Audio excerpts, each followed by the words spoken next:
9 বছর পর Donald Trump 3 দিনের চীন সফরে আজ সন্ধ্যায় পৌঁছাচ্ছেন বেজিং এ। আর ডোনাল্ড ট্রাম্পের এই চীন সফরে এখন আলোচনার কেন্দ্রে পৃথিবীর 2 প্রধান শক্তিশালী রাষ্ট্র, যারা গত কয়েক বছর ধরে বাণিজ্য যুদ্ধে লিপ্ত। আমেরিকা দাবি করে সে পৃথিবীর সবথেকে শক্তিশালী রাষ্ট্র, তারপরেই চীন দাবি করে সেই পৃথিবীর সবথেকে শক্তিশালী রাষ্ট্র। এই 2 রাষ্ট্র পরস্পরের উপরে দারুণভাবে নির্ভরশীল অনেক বিষয়ে। তাই এই বৈঠকে কিছু গুরুত্বপূর্ণ বিষয়ে আলোচনা হতে যাচ্ছে। তবে সবচাইতে গুরুত্বপূর্ণ বিষয় যে ইরান, তাতে কোনো সন্দেহ নেই। তবে আরো কিছু গুরুত্বপূর্ণ বিষয়ে এই 2 নেতা মুখোমুখি হতে যাচ্ছেন, চলুন আমরা দেখে নিই। তাই সর্বপ্রথম ইরান, রেয়ার আর্থ, এআই এবং তাইওয়ান, এই 4 বিষয়ে ডোনাল্ড ট্রাম্প এবং শি জিনপিং আলোচনা করতে যাচ্ছেন। তবে ডোনাল্ড ট্রাম্পের কি কি দাবি থাকবে, অপরদিকে শি জিনপিং তাদের কি কি দাবি থাকবে এই বৈঠকে, চলুন আমরা ঝটপট দেখে নিই। এই মিটিং এ ডোনাল্ড ট্রাম্প চাইবেন ইরান সমস্যার হ্যাস্তন্যস্ত করতে, বিশেষ করে pressure Iran to open Hormuz প্রণালী মুক্ত করতে ইরানের উপরে চাপ প্রয়োগ করবেন শি জিনপিং এর মাধ্যমে। কারণ এই মুহূর্তে আমেরিকার কাছে টপ প্রায়োরিটি হরমুজ প্রণালীকে উন্মুক্ত করা, যে কাজ ডোনাল্ড ট্রাম্প কোনোভাবেই করে উঠতে পারছেন না। আর শি জিনপিং এর সহায়তা ছাড়া এই কাজ যে আদৌ সম্ভব না, সেটাও ডোনাল্ড ট্রাম্প ভালো করে বোঝেন। তাই এই সভাতে তিনি প্রথমেই শি জিনপিং এর সব রকম সাহায্যের আশ্বাস পেতে চাইবেন। অপরদিকে শি জিনপিং তিনিও চাইবেন এন্ড অফ কনফ্লিক্ট। এই ইরানের সঙ্গে আমেরিকার বা গোটা মধ্যপ্রাচ্যে যে যুদ্ধের পরিস্থিতি, সেই যুদ্ধকে থামিয়ে চীনের পক্ষে বাণিজ্যের অনুকূল পরিবেশ তৈরি করাও চীনের জন্য টপ প্রায়োরিটি হবে। তাই শি জিনপিং চাইবে আমেরিকা যেন মধ্যপ্রাচ্যের এই যুদ্ধকে থামিয়ে দেয়। দেখা যাক কি হয়। 2 নম্বর গুরুত্বপূর্ণ বিষয়, uninterrupted supply of rare earth elements, rare earth minerals. আমেরিকার জন্য আধুনিক বিজ্ঞানের জন্য tech, AI, semiconductor, fighter jet, AI, সমস্ত আধুনিক বিজ্ঞানের জন্য এই রেয়ার আর্থ এলিমেন্টস অত্যন্ত প্রয়োজনীয়, যা আমেরিকার হাতে নেই, সবটাই চীনের হাতে। তাই আমেরিকা আগামী দিনে নির্বিঘ্নে এই রেয়ার আর্থ এলিমেন্ট যেন চীনের কাছ থেকে তারা সাপ্লাই পায়, তার জন্য ডোনাল্ড ট্রাম্প শি জিনপিং এর সহযোগিতা চাইবেন। তবে শি জিনপিং ও রিটেইন চাইনিজ লেভারেজ। অপরদিকে চীন আমেরিকার উপরে অনেকগুলো বিষয় নির্ভরশীল, বিশেষ করে সেমিকন্ডাক্টরের মতো ক্রিটিক্যাল সাপ্লাই চীনের জন্য অত্যাবশ্যক, যেখানে আমেরিকা প্রায়শই স্যাংশন লাগিয়ে রাখে যাতে চীন আমেরিকার থেকে এগিয়ে না যেতে পারে। তাই রেয়ার আর্থ এলিমেন্টস এর সাপ্লাই যদি চীনকে করতেই হয় আমেরিকাকে, বদলে চীনও বেশ কিছু সুবিধা দাবি করবে ডোনাল্ড ট্রাম্পের কাছ থেকে। এই সভায় আলোচনার 3 নম্বর গুরুত্বপূর্ণ বিষয় হতে পারে প্রোটেক্ট ইউএস টেক ডমিন্যান্স। এখনো পর্যন্ত টেকনোলজিক্যাল ক্ষেত্রে আমেরিকার কিঞ্চিত পরিমাণ হলেও ডমিন্যান্স রয়েছে চীনের তুলনায়, আর সেই ডমিন্যান্স কিন্তু মরিয়া হয়ে আমেরিকা রক্ষা করবার চেষ্টা করছে। এআই সেক্টরে এখনো আমেরিকা আপার হ্যান্ড। ওদিকে চীন অ্যাক্সেস ফর চাইনিজ টেক। অপরদিকে চীন চাইছে গোটা পৃথিবীর মার্কেটে, এমনকি আমেরিকান মার্কেটে চীনের অবাধ বাণিজ্য অধিকার। আমরা জানি হুয়াওয়ে কোম্পানি, যেটা চীনের অন্যতম বৃহৎ টেক কোম্পানি, যে কোম্পানির বাণিজ্য এই মুহূর্তে আমেরিকায় নিষিদ্ধ, ফলে চীনের এই জায়ান্ট টেক কোম্পানি মারাত্মকভাবে অর্থনৈতিক ক্ষতির সম্মুখীন হয়েছে। তাই চীনও চাইবে আমেরিকাতে তার সমস্ত টেক কোম্পানিগুলো বাণিজ্য করতে পারে। শি জিনপিং জোর চাপ দেবে ডোনাল্ড ট্রাম্পের উপরে এই বিষয়ে। চতুর্থ গুরুত্বপূর্ণ বিষয়, যেটা very much sensitive for China and America, Taiwan issue. Taiwan issue কিন্তু অত্যন্ত সেনজিটিভ, কারণ তাইওয়ানকে চীন মনে করে তার দেশের অখণ্ড অংশ। কিন্তু আমেরিকা প্রযুক্তিগত থেকে উন্নত, আর্থিক দিক থেকে শক্তিশালী এই ক্ষুদ্র স্বায়ত্তশাসিত দ্বীপটিতে প্রচুর পরিমাণে সামরিক অস্ত্র বিক্রি করে চীনের অভ্যন্তরে অস্থিরতা তৈরি করার চেষ্টা করছে ধারাবাহিকভাবে। তাইওয়ান প্রশ্নে আমেরিকা চাইছে চীন কোনোভাবেই তাইওয়ান আক্রমণ করে চীনের যে কমিউনিস্ট পার্টি অফ চায়নার সরকার চলছে, সেই সরকারের অঙ্গ না বানিয়ে ফেলে তাইওয়ানকে। অর্থাৎ তাইওয়ানের যে স্বায়ত্ত শাসন, সেই স্বায়ত্ত শাসনকে কোনোভাবেই চীন যেন খর্ব না করে। অপরদিকে শি জিনপিং চাইছে তার দেশেরই অংশ এই তাইওয়ানকে বিপুল পরিমাণের অস্ত্র দিয়ে একটা গৃহযুদ্ধ যেন আমেরিকা তৈরি না করে। তাই 2 নেতা বেশ কিছু গুরুত্বপূর্ণ বিষয় নিয়ে মুখোমুখি হতে যাচ্ছেন। আর কিছুক্ষণের মধ্যেই ডোনাল্ড ট্রাম্প বেজিং এ প্রবেশ করছেন। আজ, কাল এবং পরশু 3 দিন তিনি বেজিং এ থাকবেন এবং এই সফরে ডোনাল্ড ট্রাম্পকে চীনের পক্ষে এক বিরাট সংবর্ধনা জানানো হবে এবং চীন সরকার ডোনাল্ড ট্রাম্পকে রেড কার্পেট ওয়েলকাম করবে এবং তার অনারে এক ব্যাপক নৈশভোজের আয়োজন করা হবে বলে অগ্রিম জানা গেছে। চলুন এবার সবিস্তারে আমরা একটু খবরগুলো দেখে নিই। প্রথম যে বিষয়, ইরান কনফ্লিক্ট। ইরান যুদ্ধে আমেরিকা যে খুব একটা সুবিধা করতে পারেনি তার প্রধান কারণ চীনের সহায়তা। চীন ইরানকে অর্থনৈতিক, সামরিক এবং প্রযুক্তিগত 3 রকম সহায়তাই করেছে। প্রথমত আমেরিকা ভেবেছিল ইরান আক্রমণ করবার পর থেকেই ইরান কমপ্লিটলি প্যারালাইজড হয়ে যাবে, পঙ্গু হয়ে যাবে, তারা কোনোভাবে বিদেশে তেল রপ্তানি করতে পারবে না। অথচ হলো ঠিক তার উল্টো। ইরান যুদ্ধের আগে যখন ইরান চীনকে 14 লক্ষ ব্যারেল প্রতিদিনের তেল বিক্রি করত, অথচ যুদ্ধের সময় সেই রপ্তানি বেড়ে গিয়ে দাঁড়ালো 22 লক্ষ ব্যারেল প্রতিদিনে। এমনকি আমেরিকা নৌ অবরোধ শুরু করবার পরেও এখনো প্রতিদিন ধারাবাহিক ইরান চীনকে 22 লক্ষ করে ব্যারেল তেল বিক্রি করছে। আর এই সংবাদ প্রকাশ হচ্ছে খোদ আমেরিকার সবচাইতে প্রভাবশালী সংস্থা ওয়াল স্ট্রিট জার্নাল।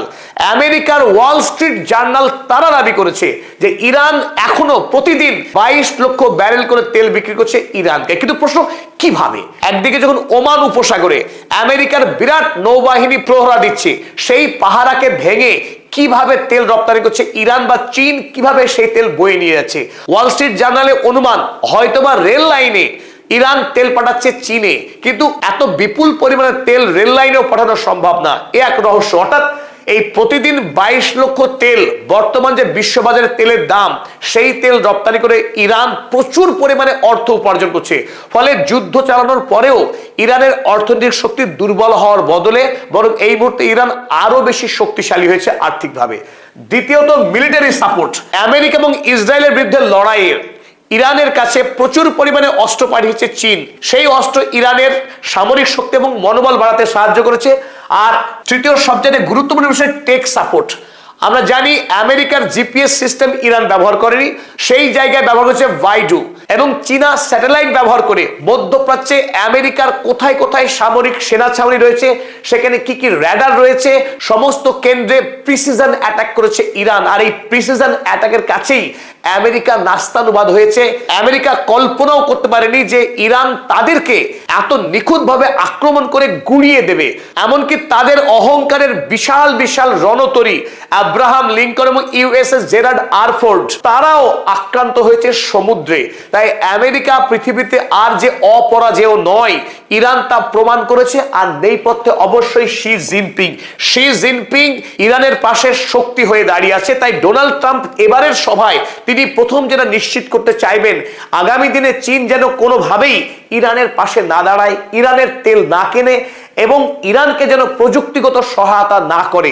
যদি সহায়তা করে, ডোনাল্ড ট্রাম্প তিনি হুমকি দেওয়ার চেষ্টা করবেন আগামী দিনে চীনের উপরে ব্যাপক পরিমাণে স্যাংশন চাপাবে এবং চীনা কোনো পণ্য আমেরিকার বাজারে প্রবেশ করতে দেবে না, এই রকম হুমকি দিতে যাচ্ছেন ডোনাল্ড ট্রাম্প বলেই অনুমান করা হচ্ছে বিভিন্ন মহলে। তবে আমেরিকার কাছে কিন্তু সেই অর্থে কোনো কার্ড নেই, চীনের কাছে যতক্ষণই কার্ড রয়েছে। কারণ মূল অস্ত্র এই মুহূর্তে আধুনিক বিশ্বের রেয়ার আর্থ এলিমেন্টস। আর যে রেয়ার আর্থ এলিমেন্টস এর ক্ষেত্রে অন অ্যান্ড অনলি গুরুই হচ্ছে চায়না। গোটা পৃথিবীতে সমস্ত রাষ্ট্র মোট যত পরিমাণ রেয়ার আর্থ মিনারেলসকে উত্তোলন করে তার 68.8% একাই উত্তোলন করে চায়না। গোটা আপনার এই যে গ্রাফ দেখছেন পাই চার্টের, এই সবটাই হচ্ছে চায়নার অংশ। আমেরিকা উত্তোলন করে সেখানে মাত্র 11.5%। কিন্তু মজার কথা হলো, রেয়ার আর্থ উত্তোলন করা এক, সেটাকে প্রসেসিং করাই হলো আসল কৌশল। আর সেই টেকনোলজিতে এখনো পর্যন্ত পৃথিবীতে বাদশা হচ্ছে চায়না। চায়না একাই 92% প্রসেস করে রেয়ার আর্থ এলিমেন্টস, আর সেখানে আমেরিকা করে মাত্র 2%। প্রসেসিং করার ক্ষেত্রে চীন যখন একচ্ছত্র আধিপত্য ধরে রেখেছে, কিন্তু ব্যবহারের ক্ষেত্রে কিন্তু উল্টো চিত্র। আমেরিকা যুক্তরাষ্ট্র যখন মাত্র 2% প্রসেস করছে, ব্যবহার করছে 15%-এর অধিক। অর্থাৎ 80% রেয়ার আর্থ এলিমেন্টস এর জন্য আমেরিকা চীনের উপরে নির্ভরশীল। চীন যদি আমেরিকা যুক্তরাষ্ট্রকে এই রেয়ার আর্থ এলিমেন্ট সাপ্লাই না করে, তাহলে আমেরিকার সমস্ত প্রযুক্তি কোম্পানি অচল হয়ে যাবে। তার বড় বড় ফাইটার জেট আর আকাশে উড়বে না, তার টোমাহক মিসাইল, সেই মিসাইল কিন্তু উৎক্ষেপণ করতে পারবে না আমেরিকা যুক্তরাষ্ট্র। এবং আমেরিকার যত বড় বড় সেমিকন্ডাক্টর কোম্পানি, সেই সেমিকন্ডাক্টর কোম্পানিগুলোরও প্রোডাকশন বন্ধ হয়ে যাবে। সুতরাং আমেরিকার বর্তমান পৃথিবীর তার যে আধিপত্য, সেই আধিপত্য ধরে রাখতে গেলে রেয়ার আর্থ এলিমেন্টসের সাপ্লাই একান্ত জরুরি। 4 মাস আগেই শি জিনপিং এবং ডোনাল্ড ট্রাম্পের যে মিটিং হয়েছিল বুসানে, সেই মিটিংয়ে অস্থায়ীভাবে ঠিক হয়েছিল যে চীন আরো কয়েক মাস আমেরিকাকে এই রেয়ার আর্থ এলিমেন্টসের সাপ্লাই চালিয়ে যাবে, কিন্তু সেই ডিল কিন্তু দীর্ঘস্থায়ী ছিল না। তখনই ঠিক হয়েছিল ডোনাল্ড ট্রাম্প সরাসরি চীন সফর করবেন, সেখানেই সবকিছু ফাইনালাইজ হবে। অর্থাৎ আগামীকাল শি জিনপিং এবং ডোনাল্ড ট্রাম্পের যে বৈঠক হতে যাচ্ছে, সেই বৈঠকে এই রেয়ার আর্থ এলিমেন্টস সবচাইতে বেশি গুরুত্ব পাবে, কারণ আমেরিকার এটা বাঁচা মরার লড়াই। এই সভায় ডোনাল্ড ট্রাম্পের প্রধান দাবি থাকবে চীন যেন অন্তত আগামী 1 বছর নিরবচ্ছিন্নভাবে সমস্ত রকম রেয়ার আর্থ এলিমেন্ট যেন সাপ্লাই করতে থাকে। এই রেয়ার আর্থ এলিমেন্টস এর আবার 17 প্রকারের ভাগ রয়েছে, যার অন্তত 7 প্রকার এর মধ্যে অত্যন্ত ক্রিটিক্যাল, যে এলিমেন্টস গুলো ছাড়া উইপেন বানানো একেবারে অসম্ভব। তাই চীন এই 7 প্রকার এলিমেন্টস কিন্তু রপ্তানি করে না। তাই আগামী দিনে চীন যাতে ওই 7 প্রকার এলিমেন্টস আমেরিকাকে বিক্রি করে অন্তত 1 বছরের জন্য হলেও, ডোনাল্ড ট্রাম্প সেটাই এবার নিশ্চিত করে যাচ্ছে চীন সরকারের কাছ থেকে। চলুন ডোনাল্ড ট্রাম্প এবং শি জিনপিং এর দ্বিপাক্ষিক বৈঠকের তৃতীয় গুরুত্বপূর্ণ এজেন্ডা আমরা দেখে নিই। আর তৃতীয় গুরুত্বপূর্ণ এজেন্ডায় হতে যাচ্ছে এআই নিয়ে বিবাদ। আগামী দিনে পৃথিবীতে বৃহত্তর যদি যুদ্ধ হয়, তর্কের ক্ষেত্রে আমরা ধরে নিলাম 3rd ওয়ার্ল্ড ওয়ার হতে যাচ্ছে, সেই 3rd ওয়ার্ল্ড ওয়ারে এআই হবে গেম চেঞ্জার। এই যুদ্ধ মানুষ ভার্সেস মানুষ হবে না, সেই যুদ্ধে জয়ী হবে সেই রাষ্ট্র যে রাষ্ট্র এআই ইন্টিগ্রেশন সবচাইতে বেশি, অস্ত্রে এআই এর ব্যবহার যে রাষ্ট্র যত বেশি করতে পারবে সাকসেসফুলি, সেই রাষ্ট্রই যুদ্ধে বিজয়ী হবে। তো এখন আমেরিকা যুক্তরাষ্ট্র এআই টেকনোলজির প্রশ্নে এখনো চীনের থেকে কিছুটা এগিয়ে রয়েছে। তাই আমেরিকা যুক্তরাষ্ট্র নিশ্চিত করতে চাইছে চীন কোনোভাবেই যেন তার দেশের এআই টেকনোলজি ব্যবহার করে শক্তিশালী সামরিক অস্ত্র না বানায়। তাই ডোনাল্ড ট্রাম্প এই মিটিংয়ে শি জিনপিং এ তিনি চাপ প্রয়োগ করতে চাইবেন, no hi tech weapons with US chips. আমেরিকার চিপ ব্যবহার করে চীন যেন শক্তিশালী সামরিক অস্ত্র না বানায়, সেটা আশ্বস্ত করতে হবে ডোনাল্ড ট্রাম্পকে। কারণ ডোনাল্ড ট্রাম্প কোনোভাবেই চাইবেন না যে চীন আগামী দিনে আমেরিকাকে টপকে পৃথিবীর সব থেকে শক্তিশালী সামরিক রাষ্ট্রে রূপান্তরিত হোক। কিন্তু চায়না ঠিক এইখানেই উল্টো চাওয়া। চায়না চাইবে যে তার দেশের অর্থাৎ আমেরিকার সবচেয়ে ফাস্টেস্ট এবং সব থেকে স্মলেস্ট চিপ যেগুলো, সেই চিপ যেন আমেরিকা আগামী দিনে বাধাহীনভাবে সরবরাহ করে চীনের বাজারে, নইলে চীনও রেয়ার আর্থ এলিমেন্টসের সাপ্লাই বন্ধ করে দেবে। তাই US should send the fastest AI chips, সেটা হবে শি জিনপিং এর দাবি ডোনাল্ড ট্রাম্পের কাছে। এখন কে হারে কে জেতে সেটাই দেখার। চলুন আমরা 4 নম্বর গুরুত্বপূর্ণ এজেন্ডা দেখে নিই। চীনের দক্ষিণ পূর্বে অবস্থিত ক্ষুদ্র একটি দ্বীপ তাইওয়ান, যে তাইওয়ান বর্তমান পৃথিবীর প্রযুক্তি জগতের রাজধানী, যে ক্ষুদ্র দ্বীপটি বর্তমান পৃথিবীর সেমিকন্ডাক্টর প্রোডাকশনের রাজধানী। TSMC, Taiwan semiconductor manufacturing company, এই একটি কোম্পানি গোটা পৃথিবীর আধুনিক অস্ত্র, মেডিকেল সায়েন্স, অ্যাস্ট্রোনমি সমস্ত ক্ষেত্রে এককভাবে সেমিকন্ডাক্টর সাপ্লাই করে থাকে।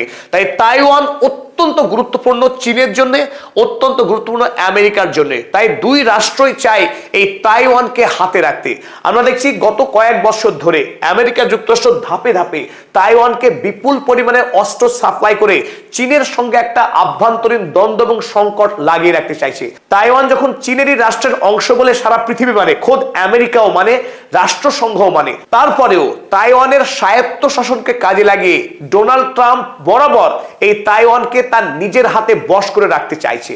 আমরা দেখলাম 2024 সালে আমেরিকা যুক্তরাষ্ট্র এই তাইওয়ানকে $2.67 বিলিয়ন অস্ত্র রপ্তানি করেছিল। সেই সংখ্যা বেড়ে গিয়ে 2025 সালে $11.1 বিলিয়ন মূল্যের অস্ত্র সাপ্লাই করেছে এই ক্ষুদ্র দ্বীপ রাষ্ট্রকে। চলুন 2026 সালে প্রথম 4 মাসেই এই অস্ত্র রপ্তানির পরিমাণ বেড়ে গিয়ে দাঁড়ালো কত? $25 বিলিয়ন। বিপুল পরিমাণের অস্ত্র সাপ্লাই করা হয়েছে এই তাইওয়ান দেশে, যাতে করে তাইওয়ান চীনের বিরুদ্ধে বিদ্রোহ ঘোষণা করে এবং তারা স্বাধীন হয়ে যায়। আর স্বাধীন হলে পরে আমেরিকা যুক্তরাষ্ট্রের বিপুল পরিমাণে লাভ হবে, কিন্তু চীনের হবে মহাক্ষতি। তাই চীন কোনোভাবেই তার দেশের অভ্যন্তরে আমেরিকা যাতে এই ধরনের অন্তর্ঘাত সৃষ্টি করতে না পারে, আগামী দিনে আমেরিকা যুক্তরাষ্ট্র তাইওয়ানকে এত বিপুল পরিমাণে অস্ত্র রপ্তানি না করে, সেটাই নিশ্চিত করতে চাইবেন শি জিনপিং। তাই পৃথিবীর দুই শক্তিশালী রাষ্ট্রপ্রধানের মধ্যে তাইওয়ানকে নিয়ে জোর লড়াই হবে এই বৈঠকে বলেই অনুমান করা হচ্ছে। বর্তমান পৃথিবীর ভূ রাজনীতিতে পৃথিবীর এই দুই শক্তিশালী রাষ্ট্রনায়কের বৈঠক অত্যন্ত গুরুত্বপূর্ণ। তাদের সিদ্ধান্ত আগামী দিনে রাজনীতিকে গভীরভাবে প্রভাবিত করবে। তবে এই প্রেক্ষিতে আমরা জানিয়ে রাখি, চায়না ইতিমধ্যেই পাকিস্তানকে জানিয়ে রেখেছে ইরানের সঙ্গে আমেরিকার বৈঠকের ব্যবস্থা করতে। এখন দেখার বিষয়, হঠাৎ করে শি জিনপিং এবং ডোনাল্ড ট্রাম্প তারা দুজনে মিলেই ইরানকে নিয়ে এক আলোচনার টেবিলে বসতে যাচ্ছে কিনা। প্রতিটা আপডেট নিয়ে আপনার সামনে আবার আমরা হাজির হব। এই প্রতিশ্রুতি শেষ করলাম আজকে নিবেদন।